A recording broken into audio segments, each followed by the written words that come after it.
Last night, Game 1, Eastern Conference Finals, Hawks, Bucks, and it was all about Trae Young. Pick it up in the third. Hawks up 2.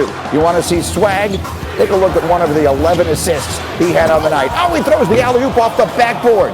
And John Collins throws it in. Close game all night. Speaking of swag, take a look at this. Wait for it. Wait for it. Oh, the shoulder shimmy. You need to see it again. He would afterwards say, well, I just had some time. And so he just gave it the little shimmy. Giannis wants to make sure his teammates know it, but they couldn't stop it. 3.5 to go. Atlanta down 5, but Young fighting. How in the world does this go in? 17 of 34 from the floor. It's a 2-point game. 2 minutes to go now. Bucks still up 2. This is Drew Holiday. He's throwing it up. This is Giannis throwing it down. He had 34. Milwaukee a 4-point lead. 40 seconds to go. Hawks down by 1. Young, no. Clint Capella, one of his 19 rebounds. Up and good. Hawks a 1-point lead. Ensuing Bucks possession, 30 seconds to play. Their big problem in close playoff games has been where do they go for that bucket? They work it around, and that's a good look for Pat Connaughton, but he airballs it. And as it gets swatted around, it's ultimately Trae Young who comes away with it, and he gets fouled, and the Hawks are smelling it. Final 5 seconds. Bucks down 3. Last chance. Middleton. No good. Trae Young, 48 points, 11 assists for the 3rd straight series. Atlanta steals game 1. It's special. I wanted to achieve things like that when I was a rookie. Coming in to achieve an accomplishment like that, it's a great accomplishment for our team and for the city. You got to make it as tough as possible for him and make him play a lot of one-on-one. But at the end of the day, like, he had 48 points. 48 points, like, he's a great player. He has the ball a lot in his hands, but we just got to make it as tough as possible. Now, this is a legendary performance, and look at the company that he keeps here. The 48 tying LeBron for the most points by a player at age 22 or younger in a conference finals game. When LeBron did it, that was that legendary game against Detroit where he scored the final 25 points. This is another one we might be remembering for a very long time. And let's bring in Vince Carter again. And Timmy Legs gets up with us for the first time this morning. And so, Tim, let me come to you here. We've been waxing rhapsodic all morning long. How would you describe the show that 22-year-old Trae Young put on last night? Honestly, for me, watching that, it was a little bit mind-blowing. And it reminded me a lot of Game 1 against Philly when I was saying to myself, this guy's coming out here and Philadelphia's treating him like some other dude. And he got loose. And I felt like Milwaukee kind of did that too. And he's at the point now where it's clear to me after watching what he was doing last night. I'm saying to myself, this guy must be so much better than we even thought going into the postseason, because nobody has an answer. And the reason they don't is because there is nothing he can't do offensively. He has every shot in the book. So no matter how you play him, it can be a deep three, it can be a mid-range pull-up, it can be a floater from literally any distance. He also has the ability to completely beat you with his passing. And that's what makes this guy so special, because there are nights he doesn't have the shot flowing. He still can pick you apart and make you pay for every mistake you make as a passer. And that's why this guy now is on a level where you start using the word superstar. I use it very sparingly. That's what we're watching right now. This is a superstar offensive player that is controlling games on a level with guys like LeBron James, James Harden at his best, Luka Doncic. Trae Young's in that category. That's the level to which he is dominating these defenses and controlling every single possession he's on the floor. It's really special. It's fascinating. And Vince, we heard Trae in that soundbite referencing how he envisioned this when he was a rookie. Well, you were there when he was a rookie. You were his teammate. Tell me what you saw then, and tell me how he has turned into this.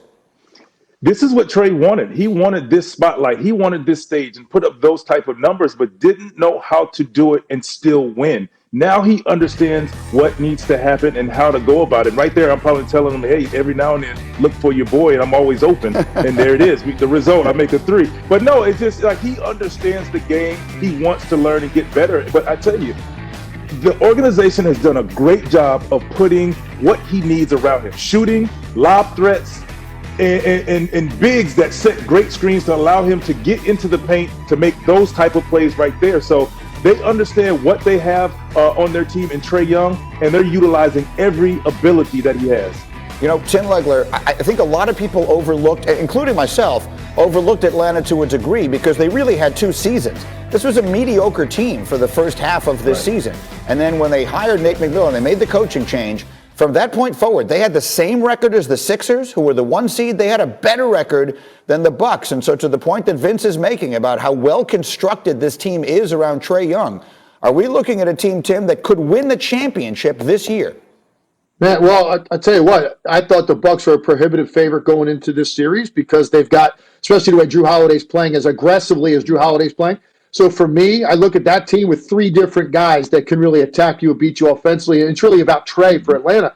I'm looking at it now. Look, if you're going to go in there and steal game 1 and do it this effortlessly for Trae Young, there's no question that this team right now is capable of winning the whole thing. Look, this is a different landscape than what we expected to see right now. There is no Brooklyn Nets team. There is no Lakers team. You know, Philadelphia, the 1 seed, is gone. So the landscape looks a lot different. We know the Milwaukee Bucks have had some issues in close games in the past. So they're going to be in some more in this series. So absolutely, this is a team, shockingly to all of us, that actually could win it all, because what we have seen, and it's so rare to see, a guy go from a really, really good player to a superstar in this period of time. But that is where he has taken this team, and they're feeding off of this guy's confidence in a way that you will rarely see. He's making plays that are almost clowning defenses in live action. When you shimmy your shoulders on a 3 in a conference finals game, when you throw a lob pass off the backboard in the middle of a pick and roll in a crowded lane, it tells you he's seeing things and processing things at a rate that only great players, like signature players of all time, can do. To even attempt that pass with that many guys in the paint off live action in the conference finals tells you where this guy's confidence level is right now, and they're all feeding off of it. They believe they've got the best player on the floor, and when you believe that, absolutely you can get it done. Final word, Vince, go. And I'm going to say, absolutely, you know, he loves to play, and he's mentioned that, but the game has slowed down for him. When the game slows down for you as a player with that ability, you're dangerous. You're dangerous, and you're hard to guard. And the reason I want to say with the Bucks defense, they were sitting back because they didn't want to get in a foot race with their bigs and Trae. So the question is now, what do you do? And I mentioned earlier in the first round and the second round in game 1s, Trae was the facilitator early, and then he took over. This series, he was aggressive from start to finish. So they have a decision to make on how they're going to play him. So look for Trae to just break them down however the defense plays him. So far, no one's had any answers. Guys, sit tight. We have much more on this game as we continue. And I've got the poll question up on my Twitter page right now, at ESPN Greeny on Twitter, with Trae Young emerging and Devin Booker playing so brilliantly, and the performances from Donovan Mitchell and Luka Doncic. Who you got of these 4 young stars? 2 of them are 22. The other 2 are 24 years old. Cast your vote. We'll check in a little bit later.